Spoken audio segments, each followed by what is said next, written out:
Empezamos con nuestra conferencia inaugural, que, como dije en el discurso del acto inaugural, gira sobre el entorno, entre el eje temático de adaptación y se titula La archivística ante el paradigma de los datos, el reto de la representación del conocimiento. Y para ello tenemos aquí a Julio Quiles. Muchísimas gracias por participar en esta jornada, que es director del Archivo Comarcal de Alto Urgell. Perdona que no lo sepa decir perfecto. En catalán. Y vocal de investigación e innovación de la Asociación de Archiveros de Cataluña. Y ya brevemente os dejo paso con él para que no le quite tiempo. Vale, gracias. Bien, muchas gracias, Noemí. Muchas gracias especialmente a la Asociación de Archiveros por esta invitación, que es realmente un honor para mí, tanto por lo que representa la Asociación de Archiveros de Andalucía, que seguimos con mucho detenimiento desde Cataluña, y después también por la temática. Y felicito por el tema de las jornadas, porque es cierto que ahora mismo el gran reto a lo que nos enfrentamos los archivos es la adaptación a todos los niveles, tecnológico, medioambiental, social, etcétera. Por tanto, es un marco magnífico para el debate. Para el debate, aunque sea polémico, como veremos más adelante. Bien, el título de la ponencia es La archivística ante el paradigma de los datos, el reto de la representación del conocimiento. La primera duda que surge es, ¿los archiveros no hemos estado siempre representando el conocimiento? Bien, es cierto, sí, somos especialistas en la representación del conocimiento. Lo que no tengo tan claro es si somos especialistas en la representación explícita del conocimiento. Y justamente de la explicitación del conocimiento es de lo que va esta ponencia. Bien, en esta ponencia presentaré también, en la última parte, y se nutre de proyectos que se han desarrollado desde el Departamento de Cultura de la Generalitat de Cataluña y desde la propia Asociación de Archiveros de Cataluña. Bien, los que hayan tenido la oportunidad de adentrarse en el desarrollo de ingeniería ontológica, de ontologías, sabrán que algunos modelos de ontologías incorporan lo que se denominan preguntas de competencia. Son preguntas que se realizan para, una vez construida la ontología, poder comprobar que el modelo ontológico se ajusta a aquello que se quiere modelizar. En este sentido, yo, para esta ponencia, que interpretaremos como una ontología, como un de dominio, me he formulado las siguientes preguntas, que es sobre la archivística. ¿La archivística adopta o debería optar por incluir principios de la computación, principios de la lingüística, principios de la ingeniería ontológica, fundamentos de la ingeniería del software, fundamentos de las ciencias sociales y las humanidades y fundamentos de la representación del conocimiento? Estas serían las preguntas que vamos a intentar resolver entre todos. Y quiero centrar la ponencia, para después desplegarla, a través del pensamiento de tres filósofos. Uno de ellos es muy conocido, Bertrand Russell, considerado el filósofo y matemático más importante del siglo XX, Ludwig Wittgenstein, uno de los mejores lingüistas de todos los tiempos, y James Fowler, mucho más reciente, un filósofo y especialista en redes sociales y también ingeniero de datos. En el caso de Russell, lo que me interesa es su logicismo. Él, cuando era estudiante, se dio cuenta de que algo fallaba en la filosofía. A principios del siglo XX, la filosofía imperante era la filosofía que bebía del idealismo hegeliano. Según este idealismo, toda propiedad del universo formaba parte de una conciencia global, de manera que las cosas no se identificaban de una forma explícita. Y de ahí que hablemos de la teoría de las relaciones internas. Si queremos representar, por ejemplo, el contenido o la realidad de algo concreto, simplemente apelaríamos a los predicados que se denominan monádicos. Vaso, vidrio, mesa, en el caso de este ejemplo, de un cuadro de Chardin. Bertrand Russell cuestionó esta posición y dijo, no, es que la realidad va más allá de lo que es el conjunto, la conciencia global, y hay algo que distingue los objetos unos de otros y que es algo que está implícito pero tiene una fuerza extraordinaria, que es lo explícito. Y él entonces desarrolló la teoría de las relaciones externas, los predicados poliádicos, de manera que en este cuadro, poniendo este ejemplo, Russell decía, el vaso no es propio de la mesa, ni la mesa del vaso, tal como decía la teoría hegeliana. Es curioso, ¿eh? Él decía, no, el vaso está sobre la mesa y el vaso es de vidrio, el vaso contiene agua, el vaso está junto a ajos, por ejemplo. Los que hayáis estudiado RDF o hayáis estado en contacto con ontologías, esto enseguida os sonará, ¿eh? Esto es uno de los principios de la teoría de los grafos. Por tanto, aquí tenemos la explicitación de aquello que es lógico. En el caso de Wittgenstein, me interesa porque él utiliza la lingüística como marco de representación explícita de la realidad.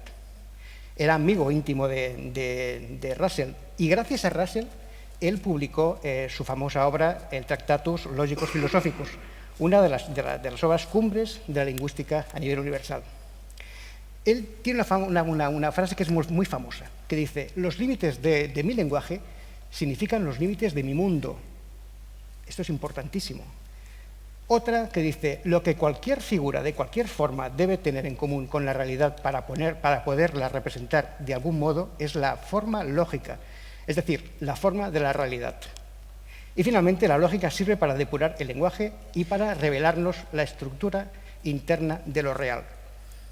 Vuelvo a insistir, los que hayan estado en contacto con la ingeniería ontológica, aquí verán la representación de lo explícito a través de una ontología. Y finalmente, lo que me interesa de James Fowler es esta frase, esta sentencia, que dice, estamos aprendiendo que puedes hacer mejores predicciones sobre las personas al obtener toda la información de sus amigos y amigos de sus amigos que con la información que tienes sobre la persona en sí. Es decir, la importancia del contexto, una vez que se hace explícito, para construir y para reconstruir el conocimiento. Esto es fundamental. De modo que, si sumamos todo y hacemos un paralelismo con el mundo de la documentación, veremos que en el fondo lo que están cuestionando estos autores es nuestra visión docucéntrica del documento. Es decir, estamos ahora mismo en un momento de desintegración del documento. Todo aquello que cuestionan es muy curioso porque se centra, o podemos encontrar un paralelismo con el documento. Los predicados monádicos son nuestros atributos valor, nuestros esquemas de metadatos simples, sin profundidad. De modo que los predicados más complejos que proponía explícitos Russell se adentran en el mundo de las ontologías. Por tanto, aquí tenemos esta diferencia, esta primera diferencia. En los sistemas lococéntricos, que también corresponden con lo que sería el paradigma de la web sintáctica, tenemos un contenido semánticamente no representado, un contenido no explícito, un contenido no interoperable, una descripción exclusivamente por metadatos, información poco contextualizada, información no computable, información no inferenciable, es decir, no razonable, no deducible, y una información para uso exclusivamente humano. Por contra, el paradigma que se nos abre, que esto no invalida nuestra función como archiveros, es todo lo contrario. Bien, como un ejercicio de divertimento, pero que tenía una función también pedagógica, en la Asociación de Archiveros convertimos el documento del proyecto Synergies, que es el proyecto que da pie al programa de 2021-2025 de la asociación, lo convertimos en una ontología. Entre otras cosas, para demostrar que el mismo contenido, el mismo conocimiento, se revelaba de forma no documental, sino a través de entidades, a través de relaciones, etc. E incluso permitía su interrogación de una forma mucho más contextualizada. Bien, y ahora ya vamos entrando en lo que es la ponencia. Este es un esquema que se realizó el año 2007, por lo tanto estamos hablando ya de muchísimos años. En la informática un año ya es una eternidad. No se equivocaban tanto. En el 2007 se hablaba de que el web 3.0 estaría entre el 2010 y 2020, el web 4.0, que se fusiona con el 3.0 hoy en día, De modo que acertaban bastante y nos encontramos en este punto. La representación semántica de la realidad y la actuación de agentes de software automatizados que de forma automática me recopilan información en base a estructuras semánticas de manera automatizada, de manera que buena parte de los consumidores de información que tendremos los archiveros o que tenemos ya los archiveros actualmente no son humanos, son máquinas y serán máquinas al servicio de los humanos. Y esto nos introduce en el mundo de los grafos. Nosotros venimos de una formación del documento y una información a nivel de representación de estructuras de los sistemas de base de datos relacionales. Ahora, prácticamente todos los sistemas de gestión de bases de datos se están orientando a una versión basada en grafo. Un grafo, como pueden comprobar, no es más que, y como decía Russell, no es más que un conjunto de conceptos interrelacionados a través de unas relaciones explícitas. Hoy en día los grafos, ya digo, se están convirtiendo en el valor más importante, en el instrumento más importante, sobre todo para el mundo de las empresas, porque es la mejor forma para representar el conocimiento. Y tiene muchísimas ventajas, entre otras cosas, la simplificación de las consultas y operaciones, la integración de grandes volúmenes de información para constituir lo que se denominan grafos de conocimiento. De hecho, el ponente que vendrá a continuación realizó un grafo de conocimiento en la ontología que era la donación, creo, el proyecto de la donación, para identificar y visualizar problemas de corrupción. Destacan también por su flexibilidad y escalabilidad. Entre otras cosas porque en las bases de datos relacionales cualquier modificación de la estructura, que es una estructura que se debe realizar antes de la puesta en producción del sistema, significa que tenemos que modificar el modelo de datos. Por tanto, hay un desarrollo de ingeniería.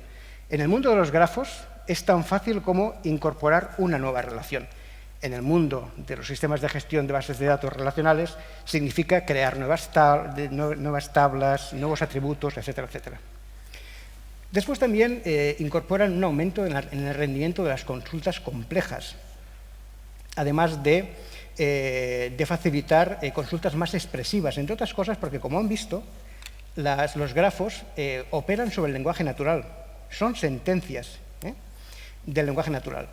Hoy en día existen diferentes lenguajes, el más importante es Cipher, creado por una empresa, la empresa más importante que actualmente presta servicios, que es Neo 4J, pero por primera vez después de 40 años se está trabajando para la estandarización de un nuevo lenguaje de grafos, que es GQL, Graph Query Language. Ello da pie a pensar de que es un sistema de gestión del conocimiento que ha llegado para quedarse entre nosotros. Y después, un aspecto importantísimo es que los grafos son ideales para la gestión del Big Data, para el análisis de grandes volúmenes masivos, con lo cual la inteligencia artificial es lo que más se entiende por natural a la hora de desplegarse. Y entre las aplicaciones destaca la lucha contra el blanqueo de capitales, la investigación sobre derivación de responsabilidades, etcétera, etcétera. Bien, los grafos también tienen diferentes particularidades. Hay bases de datos nativas de grafos, hay adaptaciones o conversiones de relacionales a grafos, etcétera, etcétera. Y después hay dos tipos de grafos. Los grafos que ahora mismo están más extendidos, y después están los grafos que forman parte de nuestro dominio de conocimiento, que son los grafos caracterizados o constituidos por el estándar RDF, Resource Description Framework, que están compuestos de tres elementos. Es una partícula lingüística, sujeto, predicado, objeto, y que cada elemento hace relación a un concepto identificado por una clave única, una URI, y cada relación puede provenir de una ontología. Esto es lo que también hace que este tipo de grafos se llamen grafos semánticos. Bien, bases de datos de diferentes tipos de grafos existen en el mercado muchísimas y muchas características. Por tanto, es una tecnología ya que ha venido para quedarse. Bien, grafos famosos, el grafo de Google, la base de conocimiento de Google. desde el año 2012 opera sobre un grafo de conocimiento que asiste a las consultas.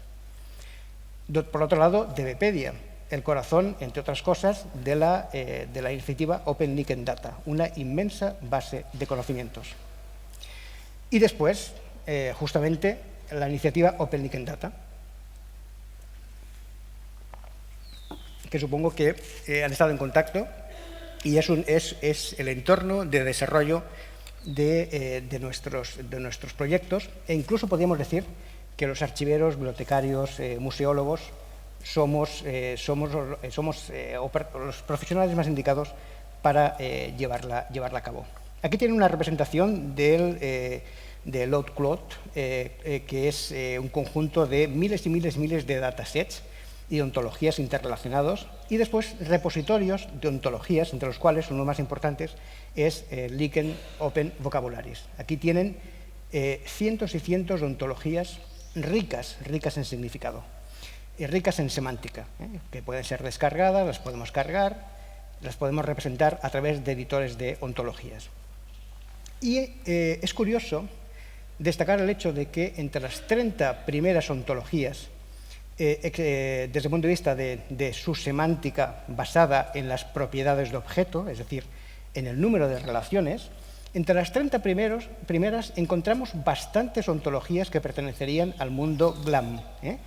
Entre ellas la ontología propia de los archivos, que es la RIC Ontology, la ontología internacional de la comunidad archivística. Está constituida por 106 clases y 487 propiedades. Y después también tenemos otras, como por ejemplo la CIDOC CRM de museos, que es muy importante, como ahora veremos a continuación. Bien, el sector GLAM en el marco de la web semántica.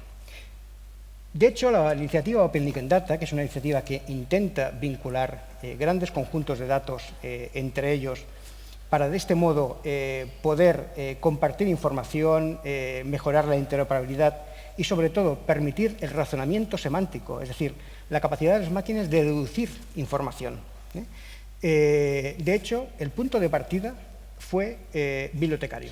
En el año 2011, el W3C, que es la institución que se encarga del desarrollo de los estándares web, creó un grupo incubador basado en la experiencia bibliotecaria para la catalogación. De hecho, si volvemos al repositorio de ontologías y hacemos una simple consulta,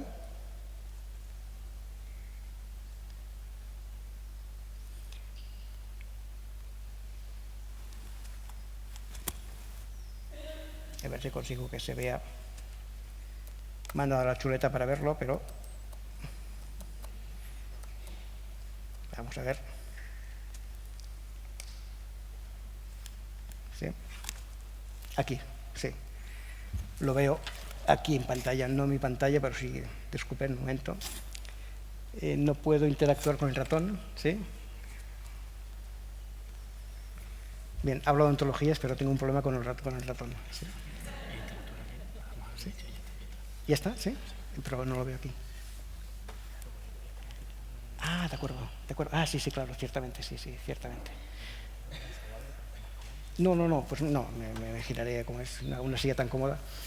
Vamos a ver. Aquí, en estas ontologías, ven que, por ejemplo, por orden de tamaño, que quiere decir por orden de reutilización, la ontología más importante es DCTERS, y esto supongo que les suena, es Dublin Core, es el vocabulario para la descripción de recursos en el web. Por tanto, la importancia de los archiveros, bibliotecarios y museólogos en el mundo del web semántico es extraordinaria. Bien, vamos a volver otra vez, si este ordenador me deja a la presentación. Sí, gracias. Creo que tendrá que sentarse aquí al lado para asistirme. Sí, aquí está, ¿no? Vale, perfecto. Muy bien, muchas gracias. Bien, por tanto, no hay duda de que nosotros en ese sentido tenemos una gran responsabilidad.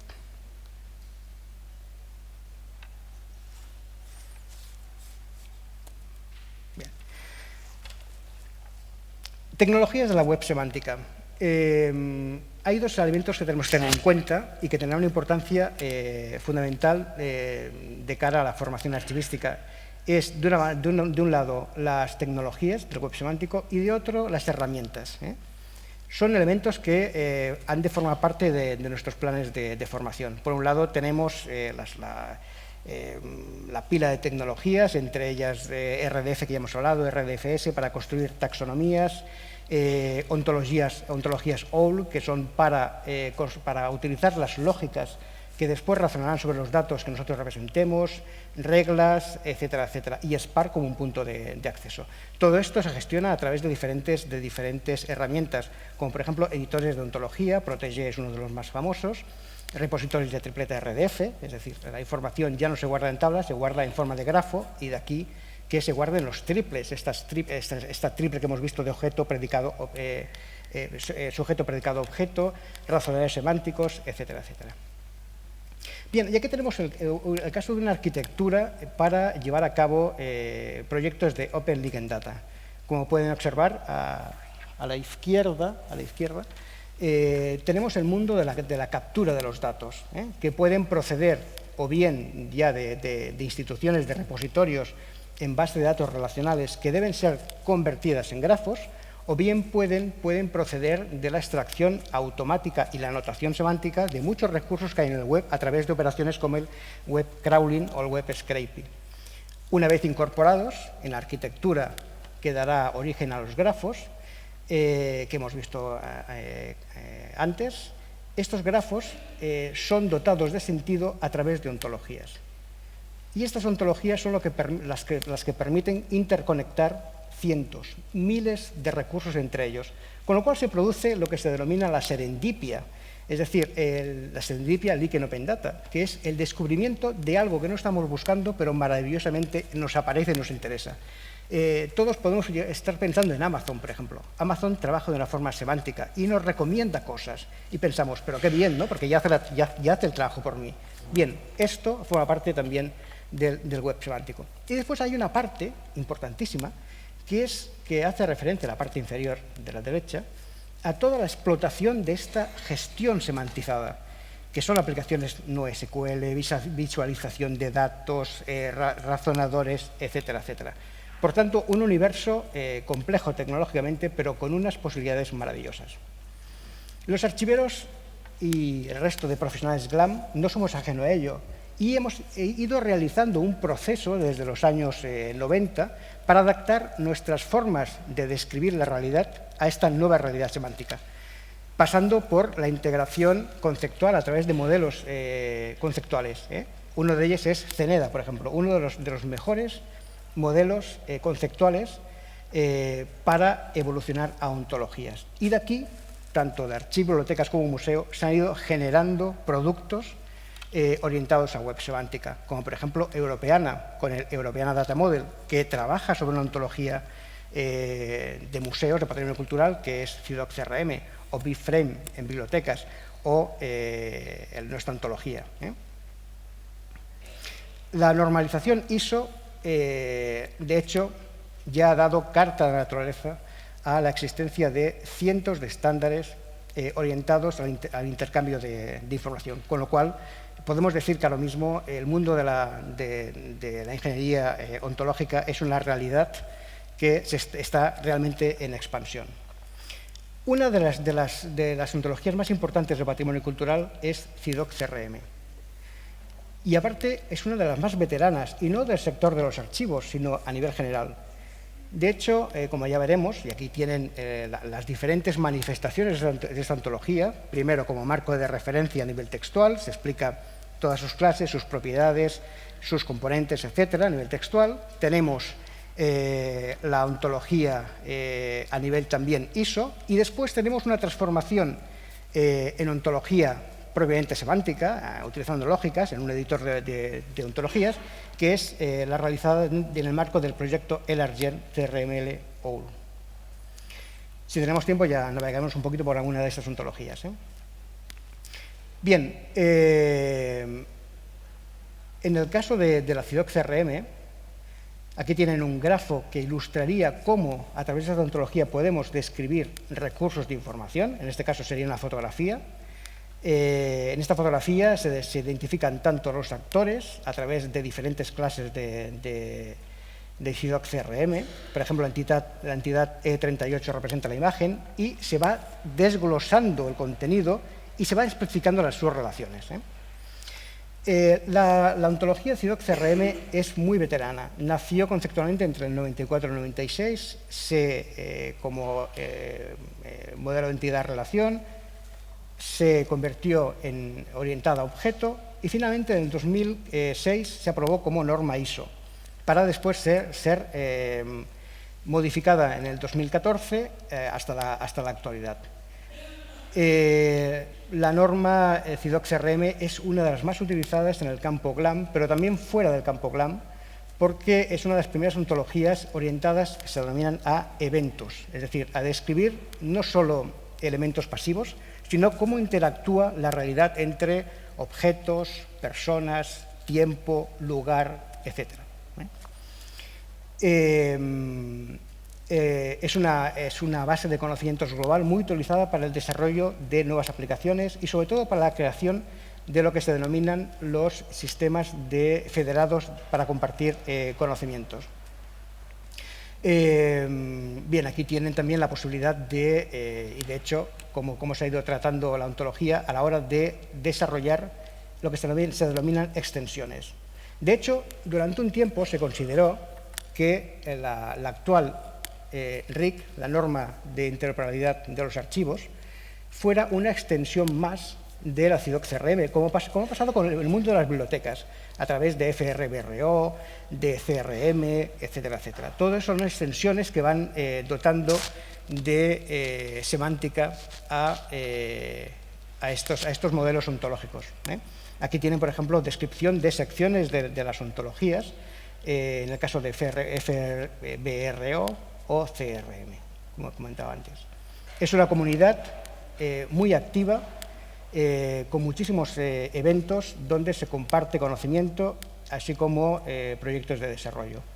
Y se ha utilizado mucho para crear mappings entre los principales esquemas de metadatos del mundo GLAM, Lido, EAD, EDM, FBRO, Dublin Core, Haddock, entre muchos otros. Y pasemos a proyectos. Hemos estado en el campo de la teoría, de la filosofía, de la teoría. Veamos algunos ejemplos. Y hay un aspecto que es interesantísimo, que es la datificación de fuentes históricas. Bien, la datificación de fuentes históricas se está realizando en muchos sentidos a partir de la ontología que hemos comentado, CIDOC CRM. De hecho, si en bases de datos científicas buscamos CIDOC CRM, los resultados son estratosféricos. En el caso de Semantic Scholar, por ejemplo, obtenemos 39.800 resultados.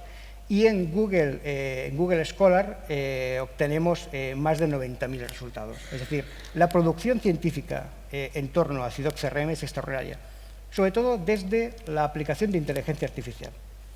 CIDOC CRM se utiliza para crear sistemas, ya digo, de recomendación, sistemas de mapping automático, es decir, la posibilidad de que diferentes aplicaciones informáticas, a través del análisis de esta fuente de datos común, puedan crear mappings automáticos, o incluso la posibilidad de que las máquinas puedan entender automáticamente el lenguaje natural de los humanos. Todo esto son desarrollos que se están realizando sobre esta ontología y que son muy interesantes en nuestro campo. De hecho, en el campo de las humanidades digitales, el proyecto Time Machine, que es un proyecto de alcance internacional, está intentando llevar a cabo proyectos, entre otras cosas, que permitan la clasificación automática de fotografías, la identificación automática de elementos y su interconexión, o incluso la lectura automática de textos manuscritos. Pero, ojo, no reconocimiento de caracteres de textos manuscritos, sino reconocimiento, lectura automática y reconocimiento de palabras, conceptos, y su semantización, que es lo más importante. De modo que no obtendremos simplemente María, Pedro, Juan, sino que obtendremos que María es madre de Pedro y que Juan, por deducción, el sistema le asigna la etiqueta de es hermano de Pedro. Estos sistemas automatizados de extracción y de semantización son uno de los retos que actualmente se están dando a cabo en muchos laboratorios de inteligencia artificial en colaboración con profesionales del mundo GLAM. Vamos a ver si puedo volver atrás. No. Tengo problemas con el ratón. A ver si los técnicos pueden asistirme, por favor. Al contado, perdón. Bien, estos proyectos se dan sobre todo en el marco de la Unión Europea, pero también en otros continentes como África, Sudamérica y también Asia. En el caso de España tenemos en Madrid, en Barcelona, Valencia, La Coruña y en Portugal unos cuantos proyectos más. En el caso de Cataluña, estos proyectos se llevan a cabo desde el CBC, el Centro de Visión por Computador, y entre ellos colaboran diferentes archivos de cultura del Departamento de Cultura de la Generalitat de Cataluña para esta identificación estructurada de información. El objetivo que nos planteamos es, a partir de los grafos de conocimiento que están utilizando estos informáticos, darle semántica. ¿Y qué semántica le vamos a dar? Es decir, ¿cómo vamos a decir a la máquina que Pedro es hijo de Juan? Pues vamos a recurrir a Recording Context. Recording Context nos da una semántica extraordinaria, extraordinaria. Solo la gestión de agentes, que no es más que la conversión de la EAC, de la ISAR, exactamente, de la ISAR, nos da, por ejemplo, aquí tiene una representación del componente agente, de las clases de agente, con una riqueza semántica extraordinaria, a nivel tanto de familias como de instituciones, como de personas. Nos permite crear toda la profundidad necesaria para representar árboles genealógicos, estructuras organizativas de instituciones, con lo cual no solo es útil para documentación histórica, sino también muy útil para documentación administrativa. Actualmente uno de los grandes problemas que nos encontramos los archiveros en las administraciones es que, por ejemplo, no hay registros de instituciones operativos. Es decir, no sabemos la evolución de las administraciones, de los organismos. ¿Cómo podemos garantizar la integridad de los documentos, la autenticidad de los documentos, si no sabemos quién los ha producido o en qué escala o en qué jerarquía de cambios administrativos se han producido? Bien, esta ontología nos permite trasladar la semántica también en el origen de las aplicaciones. Por tanto, en entornos también administrativos. Yo quisiera destacar un proyecto interesantísimo, que es el del proyecto MEF-CLAF de Portugal. Portugal ya lleva años, en el marco de los esfuerzos de la Unión Europea para crear un marco interoperable, un mercado único digital, en que han creado, a través de ontologías, han modelado procesos y funciones homologables a toda la administración. A partir de aquí han escalado o han desarrollado instrumentos, como por ejemplo cuadros de clasificación, tablas de evaluación, también en base a criterios semánticos. La utilización, por ejemplo, de RDF, OWL, ya lo están implementando, de manera que también pueden gestionar procesos de forma automatizada. Y todo esto les da salida semántica y datos abiertos a través de la plataforma CLAF. En paralelo, pero dos proyectos que no se ven todavía, no se encuentran porque son soluciones y desarrollos en paralelo, hemos visto que por la parte administrativa se está desarrollando toda esta parte de semantización, pero por la parte histórica tenemos el proyecto EPISA, un proyecto que se inició en el año 2012 y que responde el acrónimo corresponde a Entity and Property Inference for Semantic Archive, y se lleva desde el archivo Torre do Pombo. Lo que intenta es poner en contexto todos los instrumentos de descripción, a través de ISAT, a través de RIC, pero como base de conocimiento global, CIDOC CRM. Esto les permite después conectarse con elementos de museos, de bibliotecas, para que de este modo el usuario tenga una constelación global de conocimientos, que es algo que buscamos todos como profesionales de la información. A un clic, tener toda la información sobre un elemento cultural. Bien, pues es un ejemplo de administración que poco a poco va semantizando en dos niveles y en dos direcciones diferentes que convergirán y acabarán creando una administración semántica global. Por tanto, por eso les indico este proyecto.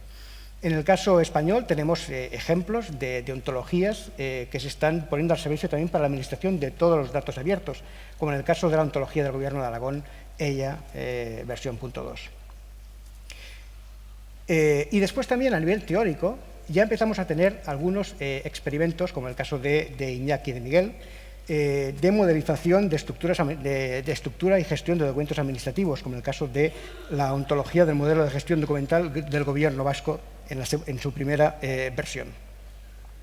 Y finalmente, todo esto no se desarrolla de forma independiente, sino que hay un marco común de desarrollo.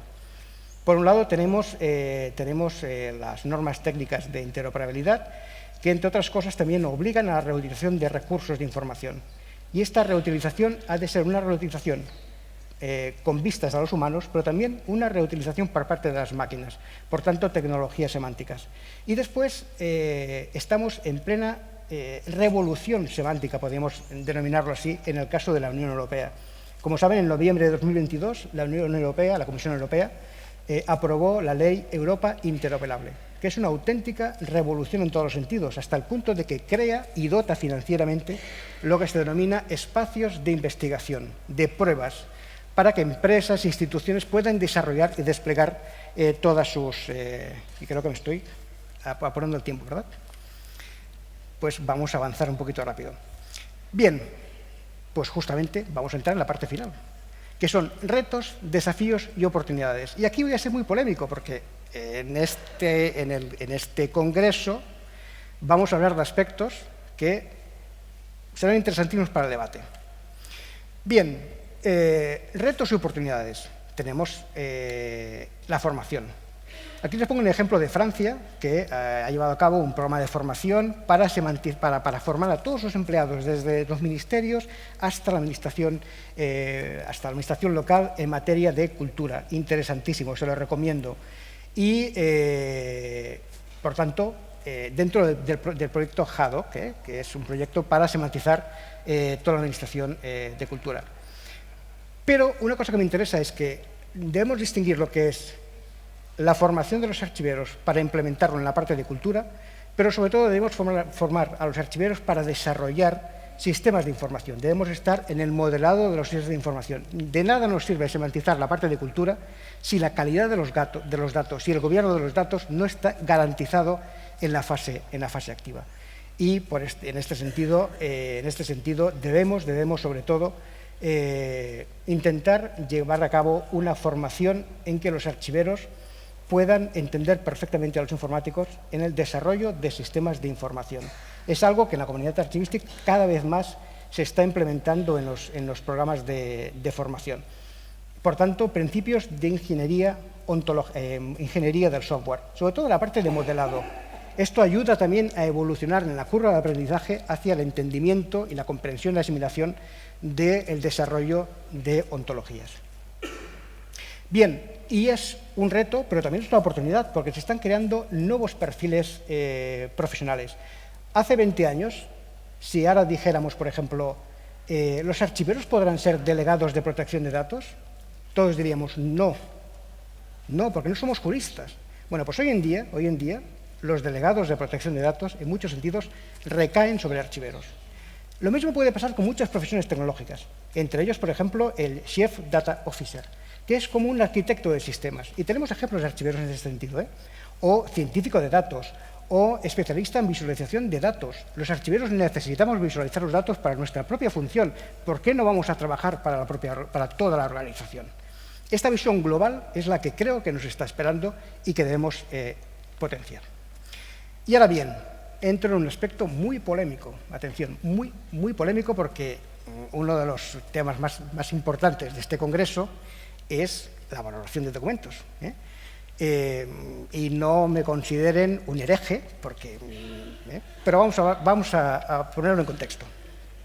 Bien, hemos dicho que los grafos de conocimiento nos permiten incluso prescindir del documento físico, porque lo convertimos en un grafo. Estos grafos nos permiten interconectar muchos datos de muchas fuentes diferentes. La datificación vía digitalización y comprensión automática de su contenido nos permite descubrir enormes cantidades de información que de forma automática se van interrelacionando. De manera que, por ejemplo, en una orden de pago, yo puedo tener información sobre una empresa cuyo fondo ha desaparecido absolutamente.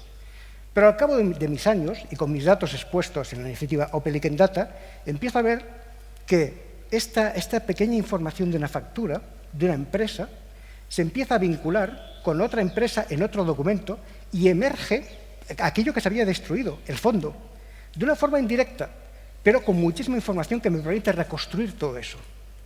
Claro, esto es extraordinario, esto es conocimiento. Pero en este mundo de grafos, si aplicamos la evaluación, ¿qué pasará con este conocimiento? La ley obliga a eliminar toda la documentación que se destruya, todo, incluso hasta sus metadatos.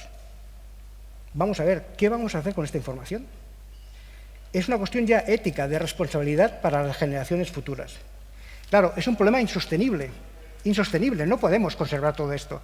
No hay suficiente energía, ni aunque ahora activásemos o convirtiésemos nuestras centrales térmicas en reactores de fusión, probablemente no podíamos responder a esta demanda. Pero ya veremos qué puede pasar. Por tanto,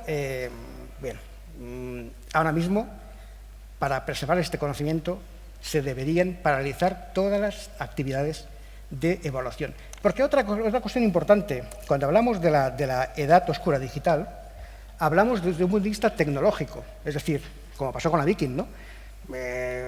Se perdió el conocimiento de cómo acceder a la información y cundió el pánico porque no se podía recuperar los datos.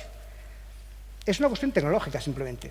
Pero ¿qué pasa si en el futuro ven que no hemos dejado nada para digitalizar, para reconstruir? No quedan órdenes de pago, no quedan documentos, no quedan multas que pueden permitir construir el contexto de nada. Esto es un tema que también creo que debemos reflexionar. La edad oscura por falta de digitalización, pero por falta de documentación, obviamente. Bien, vamos a ver si puedo pasar de diapositiva. Ahora. Otro aspecto importante, ¿cómo vamos a conservar nuestros grafos de conocimiento? Hemos visto que para el razonamiento automático significa que nosotros tenemos un grafo de conocimiento, unos datos contextualizados que otras aplicaciones, a través de ontologías, van conectando, consultando, analizando. Los experimentos que se han llevado hasta la fecha se han hecho, por ejemplo, en el caso de Prelida, utilizando lo que ya conocemos, que es OIS. Y hemos dicho, mira, ningún problema, cogemos el grafo y lo vamos a meter convertir en una espora digital, una cosa que queda absolutamente protegida y simplemente haremos copia a demanda. Pero claro, entonces matamos toda la capacidad de razonamiento semántico, porque las aplicaciones que tienen que entrar en ese grafo, no solo entrar, sino que por deducción tienen que crear más relaciones. Si ese grafo lo preservamos, matamos toda la potencia de razonamiento, matamos toda la generación de conocimiento, matamos toda la representación de la realidad. Por tanto, ahora mismo no tenemos política de conservación de los grafos. Empezamos creando, como siempre, un universo de información que puede caer en cascada. Uno, porque se elimina. Dos, porque no podemos conservarlo. Y después puede que, si la archivística la ascendemos a ciencia, porque en muchos sentidos trabajamos como unos artesanos, y nos convertimos realmente epistemológicamente en ciencia, en mayúsculas, por tanto, orientada a la investigación pura, a la generación de conocimiento, a lo mejor podamos encontrar alguna solución. Entre otras cosas porque tenemos que buscar colaboradores más allá de los típicos colaboradores muy importantes de la archivística, informáticos, inteligencia artificial, etc. Tenemos que abrir nuestras miras y buscar qué está pasando con los sistemas bioinspirados. Actualmente la innovación a nivel mundial se basa en la emulación de la naturaleza, de hecho como se ha hecho siempre. Y hay dos aspectos que me interesan muchísimo y que quiero destacar. Uno es el funcionamiento y procesamiento de la información semántica por parte del cerebro humano. La naturaleza lleva millones de años experimentando para ser más eficiente, y el cerebro es un ejemplo. Las redes neuronales es una manifestación de la bioinspiración por parte de los informáticos de inteligencia artificial. Analicemos esto, es importantísimo. Pero necesitamos conocimiento de los archiveros para realizarlo. Formémonos. Y después también un aspecto importantísimo y que entronca con la problemática de la conservación. Hemos visto que la conservación por una cuestión energética es insostenible. Pero se están llevando a cabo proyectos que demuestran que emulando o que utilizando la propia estructura del ADN podemos custodiar enormes cantidades de información sin prácticamente desperdicio energético. De hecho, en Francia se presentó como una primicia mundial en 2021 el proyecto ADN Drive y se constituyó de forma experimental el primer repositorio biológico basado en genética de información. Por tanto, bueno, a lo mejor tenemos una esperanza. Vamos a ver qué hacemos con la documentación que eliminamos.